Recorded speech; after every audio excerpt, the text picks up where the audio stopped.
What's going on, champs and champions? It's FireMonkey here, and welcome back to another episode of FireMonkey Rambles about a topic that is related to Fortnite, but really doesn't matter at the end of the day. And with that said, today's YouTube video is going to be me rambling about the magical world of exclusive cosmetics in Fortnite. Now, love them or hate them, exclusives are here to stay in the game. Whether it be a simple exclusive that, is like the Gilded Hunter Pack that requires you to buy an entire console in order to gain it, or if it's more of those low-key exclusives that anyone can easily obtain by purchasing, a simpler product, like let's say, I don't know, a random example like a SD card recently that had a wrap code for the Angular Rift wrap, stuff like that, something a lot more affordable. We've seen Epic Games do a lot of these exclusive type things for them, and it seems that sometimes, they have a spike of exclusivity where all out of nowhere, they have like 50 different cosmetics back to back that have a lot of exclusives related to them if you buy the physical product, and then other times it seems like they try shying away from exclusives, not doing them at all. So in today's video, I really wanted to talk about a recent situation with wraps becoming super exclusive,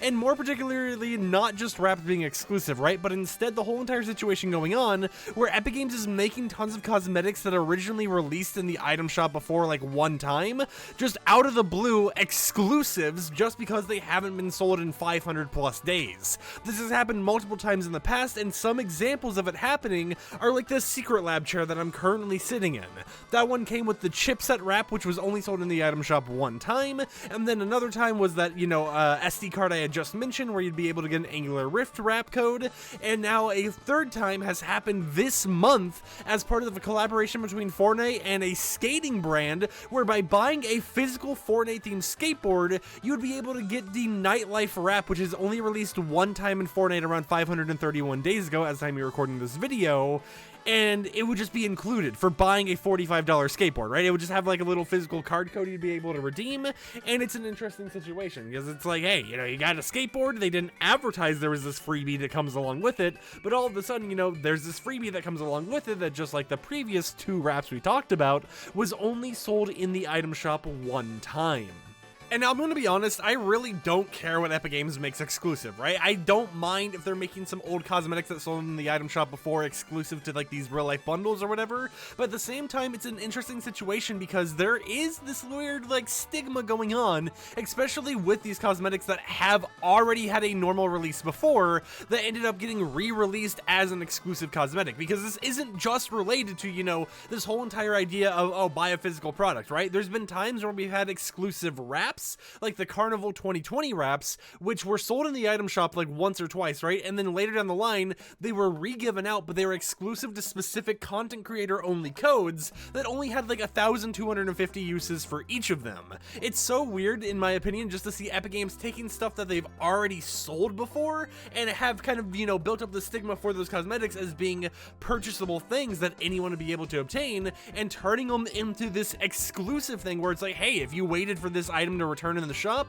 well, there's a chance that you won't have to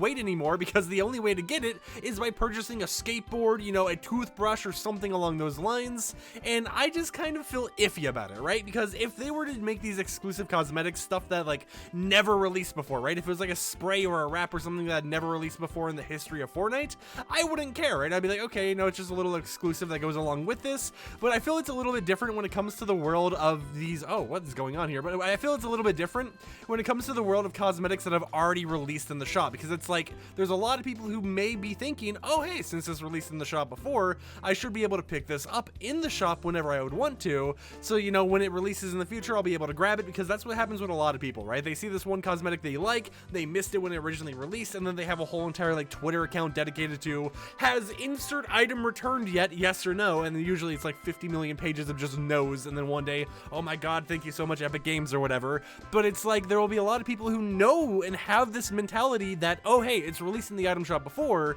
and then when it comes around, a year, 2 years, 3 years later, and Epic Games just decides, yep, this is going to be an exclusive cosmetic now, it feels weird, right? It just feels kind of wrong, in my opinion, because it's like, well, this was once sold for like 500 V-Bucks in game, right? Like $5 or whatever, and now the only alternative to getting it, if you like the cosmetic and you weren't able to get it when it like originally released in the item shop because of whatever reason, then all of a sudden, you have to fork up like 10, 30, 20 times the amount of money. So instead of spending that 500 V-Bucks or whatever it might have costed, you might have to spend like $50 just to purchase a physical product in order to get a bonus wrap code along with it. And it just feels weird to me, right? I know I've said that like a million times already in this video, but it just doesn't sit right for me, because if it was a cosmetic that had never been released in the shop before, I would be more fine with it, right? It's just like, okay, you know, this is exclusive to this cosmetic or whatever, and if you want it, you're gonna have to get that. But when it's been sold before, it already sets that precedent that, hey, this should be sold in the future here, and then it just seems like they're taking like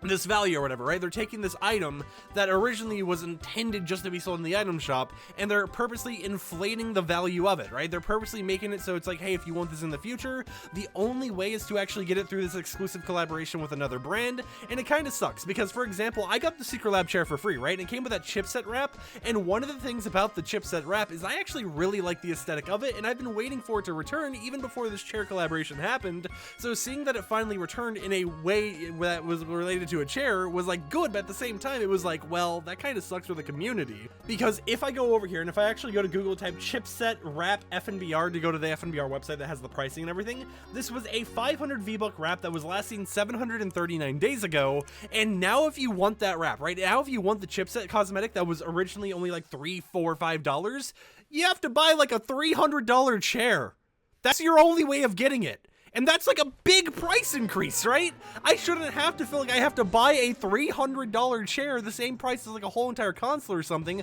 just to get a wrap that I thought was pretty cool that I missed out on when it originally released in the item shop. But of course, I would love to hear in the comments down below, what do you guys think about everything going on with the whole entire wrap situation? Do you hope that it only sticks to wrap and doesn't go over to other areas? Like, imagine if they start selling like a whole entire back blings or pickaxes or just skins in general and stuff like that through these exclusive collaborations, even when those cosmetics have already released before. I think it would definitely be an interesting situation, and there would be a lot more controversy than just with a wrap. But of course, you know, at the end of the day, Epic Games is going to do what Epic Games does, and I can disagree with them all I want, but you know, it's the company. If it makes them money, if it helps them sell these collaboration products, they're probably going to continue doing it, and there's nothing we can really do to stop them. So that's just kind of, you know, the moral of the story is, hey, it's gonna happen. It is what it is. And with that said, I'll see you champs and champettes next time with another YouTube video. Let me go ahead and see if I can open up this vault, because I think I have 2 keys. Or do you drop your keys on death now? Okay, you drop your keys on death, so we can't really open up the second one there, but we got close.